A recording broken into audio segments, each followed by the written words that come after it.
الرجیم بسم اللہ الرحمن الرحیم ومن الناس من يعجبك قوله في الحیات الدنیا، اور بعض لوگ وہ ہیں جن کی بات آپ کو پسند آتی ہے فی الحیات الدنیا، دنیاوی زندگی میں، ویشہد اللہ علی ما فی قلبی، اور وہ اللہ کو گواہ بناتا ہے اس بات پر جو اس کے دل میں ہے۔ ایک منافق تھا جس کا نام تھا اخنس بن شریح۔ وہ اللہ کے نبی علیہ الصلوۃ والسلام کے پاس آتا تھا اور بڑی میٹھی میٹھی باتیں کرتا تھا، یعنی ایسی ایسی باتیں وہ کرتا تھا جس سے معلوم یہ ہوتا تھا کہ وہ بڑا شریف انسان ہے، بڑا اچھا انسان ہے، بڑا متقی انسان ہے۔ سمجھ آ رہے تم لوگ کو؟ دنیاوی زندگی میں، لیکن اللہ کہتا ہے کہ وہ آدمی ایسا ہے کہ وہ سخت جھگڑالو ہے، ایک نمبر کا بدماش ہے، ایک نمبر کا چڑیل ہے۔ آ رہی بات سمجھ میں؟ اسی کو کہا کہ وہ الد الخصام، اور وہ سخت جھگڑالو ہے۔ اور پھر وہ کیا کرتا تھا؟ وہ آتا تھا، میٹھی میٹھی باتیں بھی کرتا تھا۔ آ رہی بات سمجھ میں؟ اور اس پر اللہ کو گواہ بناتا تھا کہ اللہ گواہ ہے اس بات پر۔ بعض دیکھو، آیت جو بھی ہو نازل تو ہوتا ہے کسی خاص واقعے کے تحت، لیکن اس آیت کا جو حکم ہوتا ہے وہ عموم ہوتا ہے نا۔ دیکھو، یہ آیت جو ہے وہ نازل ہوا اخنس بن شریح کے تحت، لیکن اس کے اندر ایسے لوگ مراد ہیں کہ جو لوگ اوپر سے تو میٹھی میٹھی بات کرتے ہیں اور ہر بات پہ اللہ کی قسم، خدا کی قسم، قرآن کی قسم، بڑے بڑے دعوے کرتے ہیں، بڑے بڑے قسمیں کھاتے ہیں، لیکن صحیح معنوں میں ہوتا کیا ہے؟ ان کے دلوں میں فتور ہوتا ہے، اور وہی لوگ سخت جھگڑالو ہوتے ہیں، وہی لوگ زمین میں فساد مچاتے ہیں، یعنی منہ پر سامنے میٹھی میٹھی بات اور پیٹھ کے پیچھے کچھ اور گل کھلا رہے ہوتے ہیں۔ ایسے لوگوں کے بارے میں فرمایا کہ بعض لوگ وہ ہیں جن کی بات آپ کو پسند آتی ہے دنیاوی زندگی میں، ویشہد اللہ علی ما فی قلبی، اور وہ اللہ کو گواہ بناتے ہیں اس بات پر جو ان کے دل میں ہے، وہ الد الخصام، اور وہ سخت جھگڑالو ہیں۔ وَإِذَا تَوَلَّى سَعَىٰ فِي الْأَرْضِ لِيُفْسِدَ فِيهَا وَيُهْلِكَ الْحَرْثَ وَالنَّسْلَ۔ ان لوگوں کا طریقہ کیا ہوتا ہے کہ سامنے تو میٹھی میٹھی بات کریں گے، اور جب آپ کے پاس سے ہٹ جائیں گے، چلے جائیں گے، تب یہ لوگ کیا کرتے ہیں؟ زمین میں فساد پھیلاتے ہیں، کھیتیوں کو برباد کرتے ہیں، انسانی زندگی کو تباہ کرتے ہیں۔ اور اللہ کہتا ہے کہ ایسے لوگوں کو اللہ تبارک و تعالیٰ پسند نہیں کرتا۔ فساد مچانے والوں کو، بدمعاشی کرنے والوں کو، لوگوں کو نقصان دینے والوں کو اللہ تبارک و تعالیٰ پسند نہیں کرتا۔ اسی کو فرمایا وَإِذَا تَوَلَّى، اور جب وہ لوٹے، یعنی جب آپ کے پاس سے چلا جائے، سعیٰ تو زمین میں دوڑتا ہے، لِيُفْسِدَ فِي الْأَرْضِ تاکہ وہ زمین میں فساد پھیلائے، وَيُهْلِكَ الْحَرْثَ اور کھیتیوں، وَالنَّسْلِ اور نسل، اس کو میں نے کہا انسانی زندگی کو، وَيُهْلِكَ کیا کرے؟ ہلاک کرے، تباہ و برباد کرے۔ وَاللَّهُ لَا يُحِبُّ الْفَسَادَ، اللہ تبارک و تعالیٰ فساد مچانے والوں کو پسند نہیں کرتا۔ وَإِذَا قِيلَ لَهُ اتَّقِ اللَّهَ أَخَذَتْهُ الْعِزَّةُ بِالْإِثْمِ فَحَسْبُهُ جَهَنَّمُ، اور جب ان سے کہا جاتا ہے اتق اللہ، کہ ڈرو اللہ سے، جب لوگ اس طرح کی حرکت کرتے ہیں، بدمعاشیاں کرتے ہیں، ہے نا، فساد مچاتے ہیں زمین میں، تو جب ان سے کوئی کہتا ہے بطور نصیحت کہ اللہ سے ڈرو، ایسا کام کیوں کرتے ہو؟ کچھ تو اللہ کا خوف کرو۔ وَإِذَا قِيلَ لَهُ اتَّقِ اللَّهَ أَخَذَتْهُ الْعِزَّةُ، اور جب اس سے کہا جاتا ہے اتق اللہ، ڈرو اللہ سے، أَخَذَتْهُ الْعِزَّةُ تو غرور نے اس کو پکڑ لیا، بالاسمی گناہوں سے، یوں کر لو عزت نے اس کو پکڑ لیا گناہوں کے ساتھ، فحسبہ جہنم تو اس کا ٹھکانہ جہنم ہے، وَلَبِئْسَ الْمِہَادُ اور بہت برا ٹھکانہ ہے۔ وَمِنَ النَّاسِ مَن يَشْرِي نَفْسَهُ ابْتِغَاءَ مَرْضَاتِ اللَّهِ وَاللَّهُ رَءُوفٌ بِالْعِبَادِ۔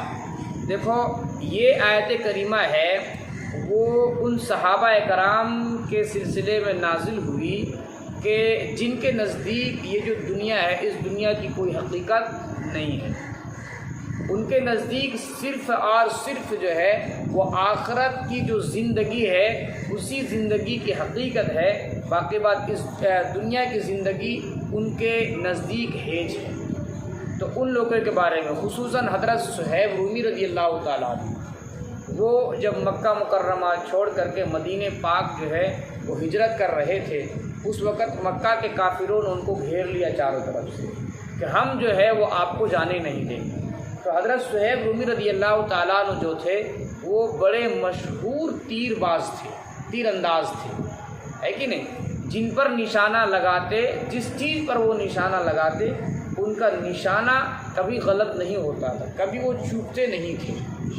تو وہ چلے تو کافروں نے چھینک لیا، تو وہ کہنے لگے حضرت صہیب رومی رضی اللہ تعالیٰ عنہ، دیکھو کہ اگر تم لوگ مجھے پکڑنے کی کوشش کیے تو میرے پاس بہت سارے تیر ہیں، میں تمام تیروں سے تم پر حملہ کروں گا، اور تم جانتے ہو میرا نشانہ اتنا اچھا ہے کہ میں کبھی چوکتا نہیں ہوں، سب کو ختم کر دوں گا، باقی بات جو بچ جاؤ گے اس تلواروں سے میں نپٹ لوں گا۔ اگر تم خیریت چاہتے ہو تو میں تمہیں بتاتا ہوں اپنے مال کا پتہ، جاؤ مکہ میں فلاں جگہ پر میرا مال رکھا ہوا ہے، تم لوگ میرا مال کو لے لو اور مجھے جانے دو، مجھے چھوڑ دو، میں جا رہا ہوں مدینہ پاک ہجرت کر کے۔ آ رہی بات سمجھ میں؟ تو جب حضرت صہیب رومی رضی اللہ تعالیٰ عنہ مدینہ منورہ پہنچے اور اللہ کے نبی علیہ السلام کو تمام واقعات کی خبر دی، تو اس وقت یہ آیت کریمہ نازل ہوئی، وَمِنَ النَّاسِ مَن يَشْتَرِي، اور بعض لوگ وہ ہیں جنہوں نے اپنی جان کو ایک خرید بیچا، ابتغاء مرضات اللہ، اللہ کے رضا کے بدلے، واللہ رؤوف بالعباد، اور اللہ تبارک و تعالی بندوں کے ساتھ رؤوف بڑا مہربان ہے۔ یا ایھا الذین آمنوا ادخلوا فی السلم کافہ، اے ایمان والو تم لوگ داخل ہو جاؤ پورے اسلام میں۔ ایسا نہیں کہ کلمہ پڑھ لیا، کلمہ پڑھنے کے بعد بعض چیزوں کو مانو بعض چیزوں کو نہ مانو، تمہاری جو مطلب کی چیزیں ہیں اس میں جو ہے شریعت کا مسئلے کو تلاش کرو، اور جو تمہارے مطلب کی چیزیں نہیں ہیں اس کو تم مت مانو، ایسا مت کرو۔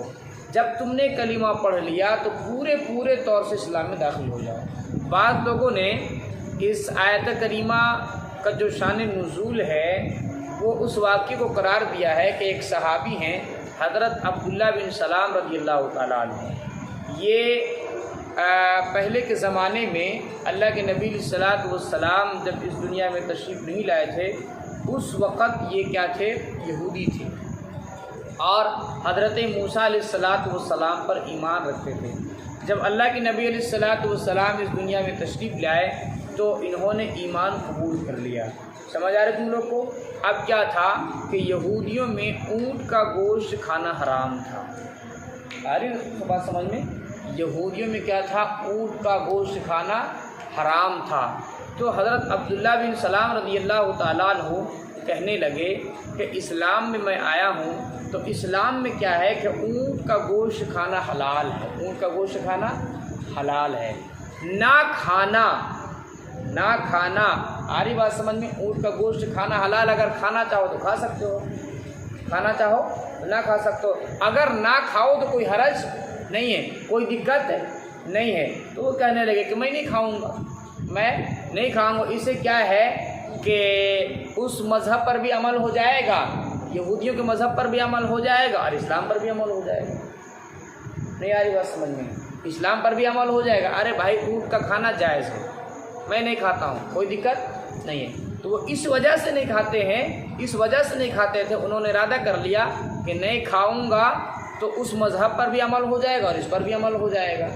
آ رہی بات سمجھ میں؟ تو اسی کو اللہ نے کہا نہیں ایسا نہیں ہے۔ اللہ تبارک و تعالیٰ نے دین کو پورے نازل کیا ہے، جب اسلام میں داخل ہو جاؤ تو پورے داخل ہو جاؤ، پھر کسی دوسرے مذہب کو فالو نہیں کرنا ہے۔ ہاں یہ بات الگ ہے، اگر کوئی نہیں کھاتا تو الگ بات ہے، لیکن کسی مذہب کو سامنے رکھ کر کے کہ اس مذہب میں نہیں کھایا جاتا اس لیے ہم نہیں کھا رہے ہیں، آج چونکہ اسلام میں کھانا ضروری نہیں ہے۔ آ رہی بات سمجھ میں؟ اسلام میں کھانا ایسا تھوڑی ہے کہ اونٹ کے گوشت کھانا ایک دم فرض ہے یا ضروری ایک دم، ایسا بھی تو نہیں ہے۔ آ رہی بات سمجھ میں؟ نہیں کھائیں گے وہ سوچنے لگے تب چلے گا، کوئی دقت نہیں ہے، اس مذہب پر بھی عمل ہو جائے گا، اس پر بھی عمل ہو جائے گا۔ اس لیے اللہ نے کہا ایسا نہیں ہے۔ جب اسلام میں داخل ہوئے تو پورے طور سے، اور ویسے بھی آج کل کے لوگ یا کسی زمانے کے بھی کہ جب اسلام کو اپنا لیے تو اسلام کا جتنا حکم ہے ہر ایک حکم کو ماننا پڑے گا۔ جیسے کہا نا کسی دوسرے آیت کے اندر ہے کہ اسلام کے اندر کوئی زور زبردستی نہیں ہے۔ اس کا کیا مطلب ہے؟ اس کا یہ مطلب ہے کہ ایک غیر مسلم ہے، اس کے لیے کوئی زور زبردستی نہیں ہے کہ تو اسلام میں داخل ہو ہی جاؤ، ایسا کوئی ضروری نہیں ہے۔ ہاں جب کلمہ پڑھ لیے تم، جب اسلام میں داخل ہو گئے، اب زبردستی کیا جائے گا تمہارے ساتھ۔ نماز نہیں پڑھو گے تو کوڑے لگائے جائیں گے، آری بات سمجھ میں؟ زنا کرو گے تو کوڑے لگائے جائیں گے، شادی شدہ مرد عورت زنا کریں گے تو سنسار کیا جائے گا۔ تو جب تم نے کلمہ پڑھ لیا تب تمہارے اوپر جو ہے اسلام کے احکام پر عمل کرنا ضروری ہے، اور جب تک تم نے کلمہ نہیں پڑھا، ایمان قبول نہیں کیا، تو اسلام کے اندر کوئی زور زبردستی نہیں ہے۔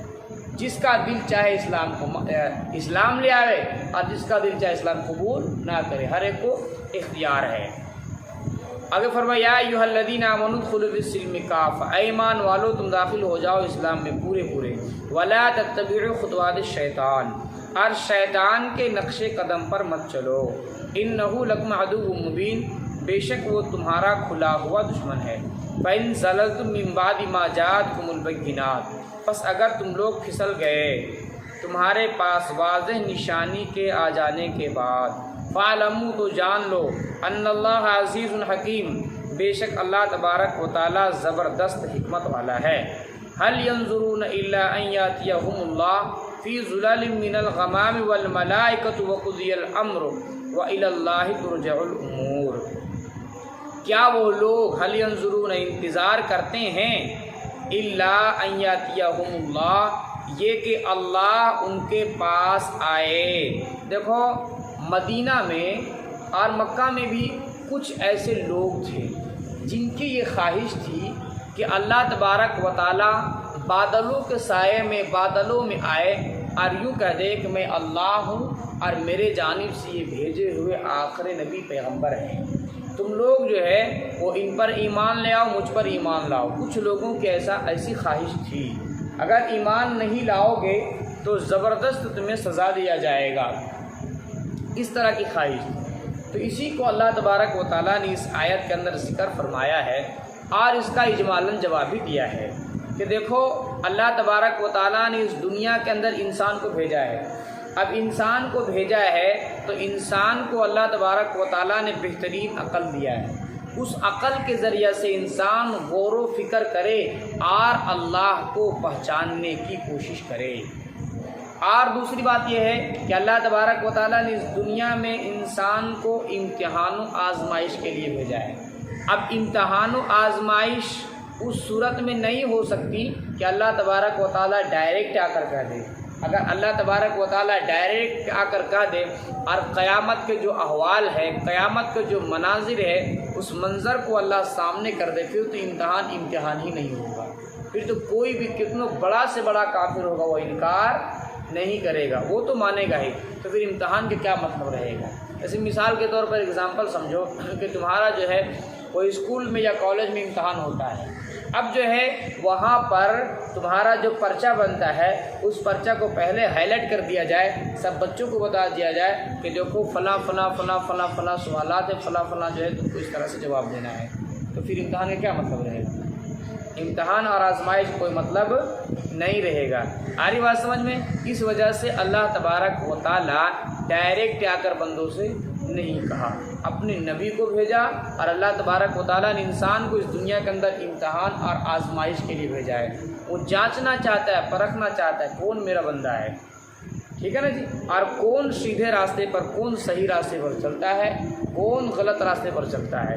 جو صحیح راستے پر چل کر آئے گا اللہ تبارک و تعالیٰ اسے انعام و اکرام سے نوازے گا، اور جو غلط راستے پر چلے گا اللہ کہتا ہے اس کو جو ہے وہ جہنم کی آگ میں داخل کروں گا۔ اسی فرمایا حل ینظرون، کیا وہ لوگ انتظار کرتے ہیں الا یاتیہم اللہ، یہ کہ ان کے پاس آئے اللہ، فی ظلال من الغمام،